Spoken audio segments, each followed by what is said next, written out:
യേശുവിൽ ഏറ്റവും പ്രിയപ്പെട്ടവരെ, ദൈവകൃപയിൽ നിങ്ങൾ ഓരോരുത്തരും വളരെ സന്തോഷത്തോടും പ്രാർത്ഥനയോടും കൂടെ മുന്നോട്ട് പോകുന്നുവെന്ന് ഞങ്ങൾ വിശ്വസിക്കുന്നു.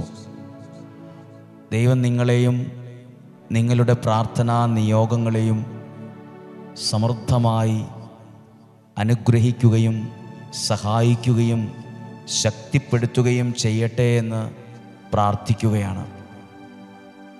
നിങ്ങളുടെ കുടുംബത്തിനായി പ്രാർത്ഥിക്കുന്നു. നിങ്ങൾ തന്നെ പ്രാർത്ഥിക്കുന്ന ചില പ്രാർത്ഥനാ വിഷയങ്ങളുണ്ട്. ആ വിഷയങ്ങളെ ദൈവകരങ്ങളിൽ ഏൽപ്പിച്ചു കൊടുത്ത് ഈ സമയം പ്രാർത്ഥിക്കുന്നു. മുടങ്ങാതെ പ്രാർത്ഥിക്കുന്നവരുണ്ട്, കേൾക്കുന്നവരുണ്ട്, അയച്ചു കൊടുക്കുന്നവരുണ്ട്. ഇതെല്ലാം ദൈവരാജ്യ വളർച്ചയ്ക്ക് കാരണമാകുന്നു. ഒരാൾ ദൈവത്തിൻ്റെ സ്നേഹത്തിൽ നിറയാൻ കാരണമാകുന്നു. ഒരാളുടെ കുടുംബത്തിൽ ദൈവകൃപ വന്ന് നിറയാൻ കാരണമാകുന്നു.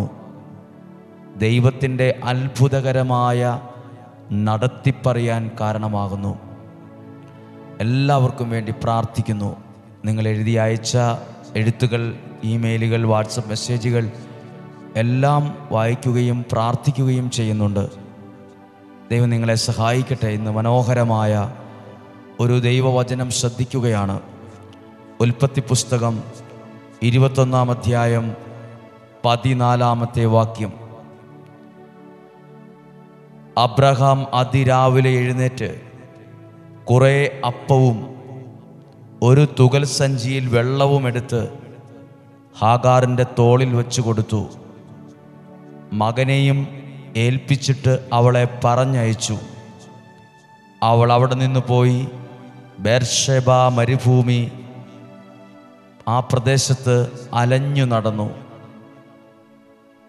അധികമാരും അനുഭവിച്ചിട്ടില്ലാത്ത ഒരു പ്രത്യേക അനുഭവത്തിലൂടെ ഒരു സ്ത്രീയും അവളുടെ കുഞ്ഞും കടന്നുപോയ അനുഭവമാണ് താഴെ.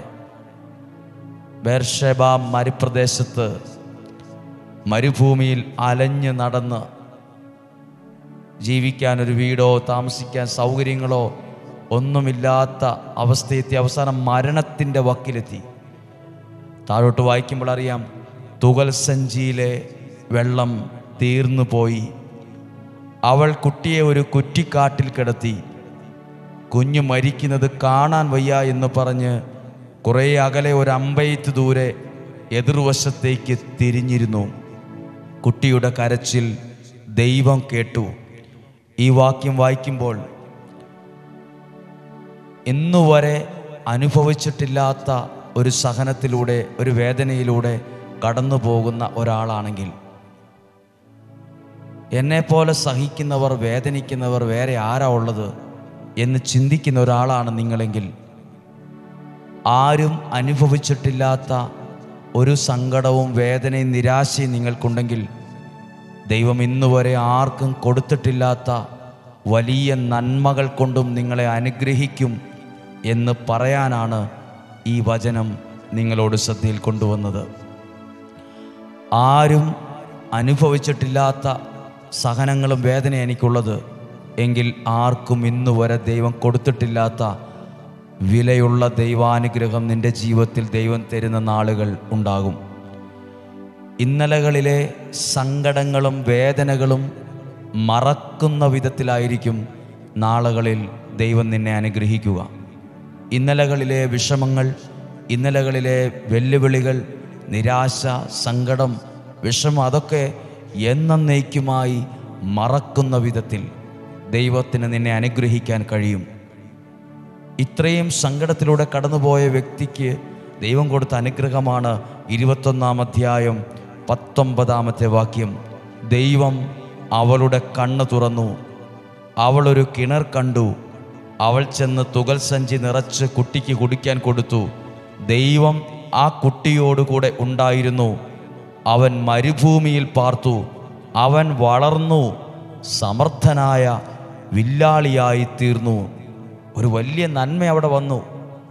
കാര്യം, ഒരുപാട് പ്രശ്നം, പ്രതിസന്ധി, വെല്ലുവിളി, സഹനം, ഒറ്റപ്പെടൽ എല്ലാത്തിലൂടെയും കടന്നുപോയെങ്കിലും ഇപ്ര സൈഡിൽ ഒരു മനുഷ്യന് എത്തിപ്പിടിക്കാൻ കഴിയുന്നതിനേക്കാൾ അപ്പുറത്തായ ഒരു ദൈവാനുഗ്രഹം ഉള്ള ഒരു വളർച്ചയും ഉയർച്ചയും അവിടെ കയറി വന്നു. എഴുതിയിരിക്കുന്നത് എങ്ങനെയാണ്? അവൻ വളർന്നു, മരുഭൂമിയിൽ പാർത്തു. അവൻ വളർന്നു, സമർത്ഥനായ വില്ലാളിയായി തീർന്നു. ആരാണ് അവന് ഫോർമേഷൻ കൊടുത്തത്? എങ്ങനെയാണ് സമർത്ഥനായത്? എങ്ങനെയാണിത് പഠിച്ചെടുത്തത്? ദൈവം നിന്നെ അനുഗ്രഹിക്കുമ്പോൾ അതിലൂടെ വരുന്നൊരു ഉയർച്ചയുണ്ട്. ദൈവികമായ വളർച്ച, ദൈവികമായ ഉയർച്ച. അതാണിവിടെ അനുഗ്രഹമായത്. നമുക്കെല്ലാവർക്കും ഈ വചനം ശ്രദ്ധിക്കാം. ഹാഗാറിനെ അനുഗ്രഹിച്ചപ്പോൾ, ആ മകനെ അനുഗ്രഹമുള്ള ഒരാളാക്കി ദൈവം ഉയർത്തിയപ്പോൾ, ഇന്നലകളിൽ അനുഭവിച്ച ഒറ്റപ്പെടലും വേദനയും മറക്കുന്ന വിധത്തിലൊരു അനുഗ്രഹമാണ് അവിടെ വന്നത്. ആരും കടന്നു പോകാത്ത വഴിയിലൂടെ, വേദനയിലൂടെ, ഒറ്റപ്പെടലിലൂടെ മരുപ്രദേശത്ത് അലഞ്ഞു നടന്നത് സത്യമാണ്. പക്ഷെ ആർക്കും ലഭിക്കാത്തൊരു അനുഗ്രഹവും ഒരു വളർച്ചയും ദൈവം ഒരുക്കിയും കൊടുത്തു. ഈ രണ്ട് കാര്യങ്ങൾ നമുക്ക് ശ്രദ്ധിച്ച് പ്രാർത്ഥിക്കാം. ഈ വചനം നിങ്ങൾക്ക് ദൈവികമായൊരു വളർച്ചയ്ക്കും ഉയർച്ചയ്ക്കും കാരണമാകട്ടെ. എന്നെ വളർത്താൻ ആരുമില്ല, എന്നെ സഹായിക്കാൻ ആരുമില്ല, എന്നെ കൊണ്ടുപോകാൻ ആളില്ല, എന്നെ സാമ്പത്തികമായി സഹായിക്കാൻ ആളില്ല, പിന്നെ ഞാൻ എങ്ങനെ വളരാനാ? ഈ വ്യക്തിയെ സഹായിക്കാൻ ആരാ ഉണ്ടായിരുന്നത്? എത്ര ആൾക്കാരാണ് ഉണ്ടായിരുന്നത്? എത്ര സ്പോൺസർമാരുണ്ടായിരുന്നു? ആരെയും കണ്ടില്ല. പക്ഷെ അവിടെ ദൈവികമായ ഉയർച്ചയും വളർച്ചയും അവിടെ വന്നു. സമർത്ഥനായി മാറി. ഇത് ഒരുപാട് പേർക്കൊരു അനുഗ്രഹമാണ്, ഒരു പാഠമാണ്. നിന്നെ വളർത്താൻ, നിന്നെ നയിക്കുന്ന, നിന്നെ സഹായിക്കുന്ന ഒരു ദൈവമുണ്ട്. ആ ദൈവത്തെ മുറുകെ പിടിക്കുക, ആ ദൈവത്തിൽ ആശ്രയിക്കുക. ആ ദൈവം നിനക്ക് അനുഗ്രഹമുള്ളൊരു വളർച്ചയും ഉയർച്ചയും നല്ല കാലവും തരും. നമുക്ക് പ്രാർത്ഥിക്കാം. കർത്താവേ, ഇന്ന് കേട്ട ഈ വചനം ഈ പ്രിയപ്പെട്ടവരുടെ ഹൃദയത്തിൽ എത്തിയെന്ന് മാത്രമല്ല, അതുപോലെ ഒരു ദൈവികമായ വളർച്ചയും ഉയർച്ചയും ഇവർക്ക് കൊടുക്കണമേ. ഇവരുടെ തലമുറകളിൽ ദൈവികമായൊരു നന്മ കയറി വരണം. അബ്രഹാം തൻ്റെ ആ ഹാഗാറിനെയും കുഞ്ഞിനെയും ഒക്കെ ഇറക്കി വിടുമ്പോൾ ചിലപ്പോൾ ചിന്തിച്ചു കാണും മാനുഷികമായി, എവിടെ എത്താനാ, എവിടെ ചെന്ന് അവസാനിക്കും എന്നൊക്കെ ചിന്തിച്ചു കാണും. പക്ഷേ എവിടെയാ ചെന്ന് അവസാനിച്ചത് തകർച്ചയിലല്ല, നന്മയായൊരു ദൈവികമായ വളർച്ചയിലാണ്, ഉയർച്ചയിലാണ്. ദൈവം നിന്നെ അനുഗ്രഹിക്കും. ഈ ദിവസം നിങ്ങൾക്ക് വേണ്ടി പ്രാർത്ഥിക്കുന്നു. ഇന്ന് ആരുടെയെങ്കിലും ജന്മദിനമോ നിങ്ങളുടെ ജീവിതത്തിൽ ഓർത്തിരിക്കേണ്ട, നിങ്ങളെ സന്തോഷത്തിലേക്ക് നയിക്കുന്ന ഒരു ദിവസമാണെന്നെങ്കിൽ ആ ദിവസത്തിന് വേണ്ടി പ്രാർത്ഥിക്കുന്നു. നിങ്ങൾക്ക് വേദനയുള്ള ഒരു ദിവസമാണ്, അല്ലെങ്കിൽ ആരെങ്കിലും മരണപ്പെട്ടു പോയതിൻ്റെ ഒരു ദുഃഖമുള്ള ഒരു ദിവസമാണെന്നെങ്കിൽ നിങ്ങളുടെ ആ ഒരു വിഷമത്തെ ദൈവകരങ്ങളിൽ ഏൽപ്പിച്ചു കൊടുത്ത് പ്രാർത്ഥിക്കുന്നു. നല്ല ഭവനത്തിനായി, നിങ്ങളുടെ താമസിക്കുന്ന ഇടം, ജോലി ചെയ്യുന്ന സ്ഥലം, നിങ്ങളുടെ കുഞ്ഞുങ്ങൾ, നിങ്ങളുടെ സ്വപ്നങ്ങൾ, നിങ്ങളുടെ ജീവിതത്തിൽ വരാൻ പോകുന്ന കാര്യങ്ങൾ, നന്മകളായിട്ടുള്ള അനുഗ്രഹങ്ങൾ എല്ലാത്തിനും വേണ്ടി പ്രാർത്ഥിക്കുന്നു. സന്തോഷവും സമാധാനവും നന്മയും ഉയർച്ചയും ദൈവം നൽകട്ടെ.